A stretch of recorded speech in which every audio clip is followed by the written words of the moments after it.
Bueno, vamos a meternos de lleno en esto. En el día de hoy, nuestro análisis crea un resumen detallado de las fuentes de este texto, las cuales exponen un giro radical y, ojo, casi silencioso, en los engranajes del poder financiero global. Según la documentación que vamos a desgranar, el 15 de mayo marca un auténtico antes y un después. Es el inicio de una nueva era en la Reserva Federal, ahora bajo la dirección de Kevin Warsh. Y no estamos hablando de un simple cambio de despachos o un baile de sillas. El documento detalla el despliegue de un plan audaz y, de hecho, sin precedentes, diseñado única y exclusivamente para manejar una crisis de deuda soberana que es, francamente, existencial. Es una hoja de ruta clarísima hacia un nuevo paradigma financiero. Así que vamos a desglosarlo paso a paso para entender exactamente qué está pasando y qué significa todo esto para los mercados.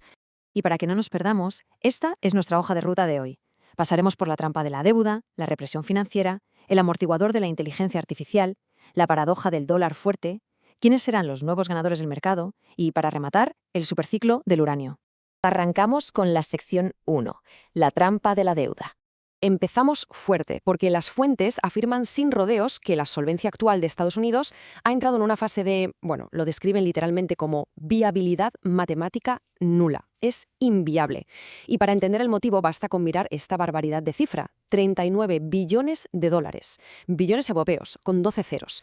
Esta es la magnitud de la deuda federal actual. El documento subraya algo brutal sobre este número, y es que el sistema ha llegado a ese punto de no retorno donde se emite nueva deuda simplemente para poder pagar los intereses de la deuda vieja.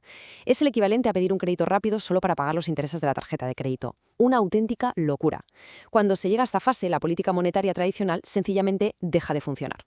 Para poner esta crisis en perspectiva mediante una comparación directa, el texto nos deja un dato demoledor. Por primera vez en la historia, el pago anual solo de los intereses de la deuda ya supera el billón de dólares. Esto significa que mantener la deuda viva, solo mantenerla, ya cuesta más que presupuestos enteros y críticos como el de Defensa Nacional o el de Educación en Estados Unidos. Es una losa gigantesca que asfixia el crecimiento económico antes de que pueda siquiera arrancar.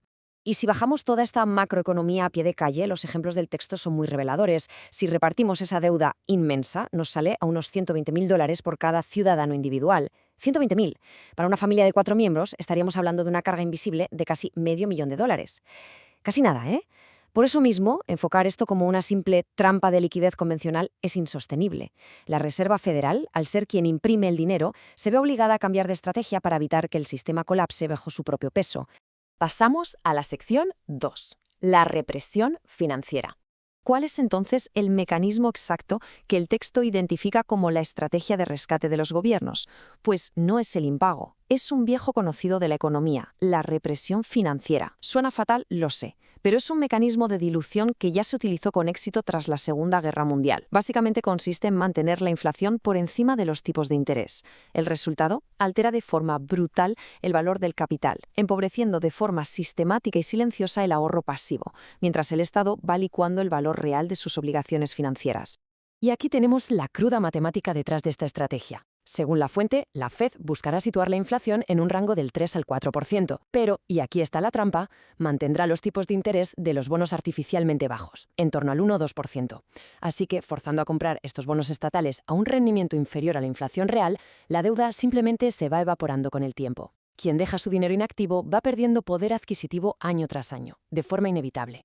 El punto crucial de todo este plan se centra en un objetivo a 10 años vista: reducir el ratio de deuda sobre el Producto Interior Bruto desde el 125% actual a un nivel más cercano al 70%.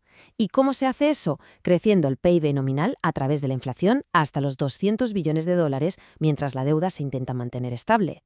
Sobre el papel, el porcentaje cuadra y al gobierno le da un respiro enorme, pero claro, el coste directo es el valor de nuestra moneda. Llegamos a la sección 3. El amortiguador deflacionario de la IA. Vale, a ver, todo esto plantea una duda inmensa. Si el plan es mantener una inflación del 3 al 4% de forma intencionada, ¿cómo evita la Fed una espiral incontrolable? El texto nos revela que cuentan con un aliado estratégico, un verdadero as bajo la manga: la inteligencia artificial. Es un acto de equilibrio fascinante. Por un lado, tenemos la inflación monetaria impulsada por el gobierno. Por otro, está la IA actuando como un motor de productividad masivo que genera deflación tecnológica. Al hacer las cosas infinitamente más eficientes, la IA reduce de forma natural el coste de los bienes y servicios. Esto le da a la Reserva Federal un margen de maniobra flexible, permitiéndole abandonar su rígido objetivo histórico del 2% sin dinamitar la economía real. Sección 4. La paradoja del dólar fuerte. A nivel global, el impacto en las divisas es bastante contraintuitivo. En teoría, imprimir dinero y generar inflación debería hundir una moneda. Pero el texto destaca una dinámica que llama la paradoja de la confianza.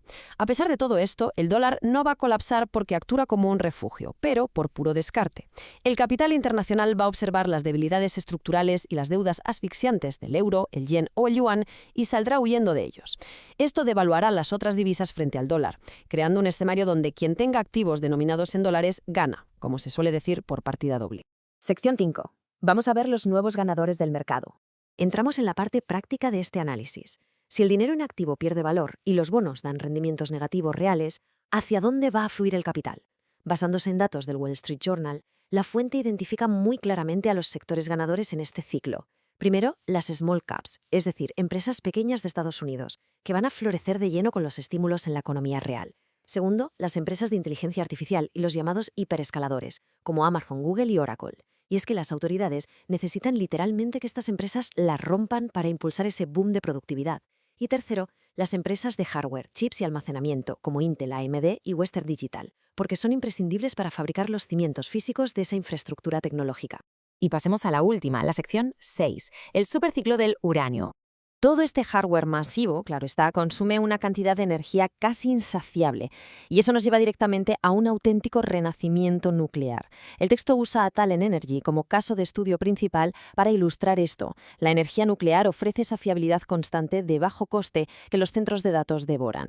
Fijaos en los números de Talen. Al tener activos estratégicos en estados como Pensilvania, Indiana y Ohio, justo en el epicentro de los nuevos megacentros de datos, proyectan duplicar sus beneficios para el año 2026. Es el ejemplo del libro de cómo las necesidades de la IA se transforman en valor real en el sector energético. Y claro, la materia prima indispensable para esto es el uranio. Aquí el documento destapa una ineficiencia brutal en el mercado, motivada sobre todo por prejuicios geográficos. Tenemos dos caras de la moneda. Por un lado, la canadiense Cameco, percibida como súper segura, pero con unos costes de extracción altísimos de $45 y cotizando a nada menos que 100 veces beneficios. Por otro lado, tenemos a Kazatomprom, en Kazajistán.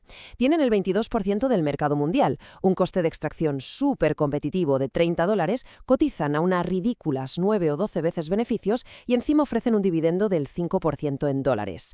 Estos números exponen cómo hay activos inmejorablemente posicionados para capturar este superciclo a precio de saldo, siempre que estemos dispuestos a mirar más allá de los sesgos habituales. En conclusión, la transición hacia una inflación flexible y tipos reales negativos parece ser una hoja de ruta inevitable según esta fuente. Así que la gran pregunta, esa que queda flotando en el aire para cerrar este análisis, es provocativa. Sabiendo que este plan de las altas esferas ya es una realidad, ¿dejaremos pasivamente que la inflación financie el rescate de las deudas globales? ¿O el capital se reposicionará astutamente para usar esta dinámica a su favor? Es sin lugar a dudas la reflexión clave para entender hacia dónde va a ir el dinero en la próxima década. Ahí lo dejamos.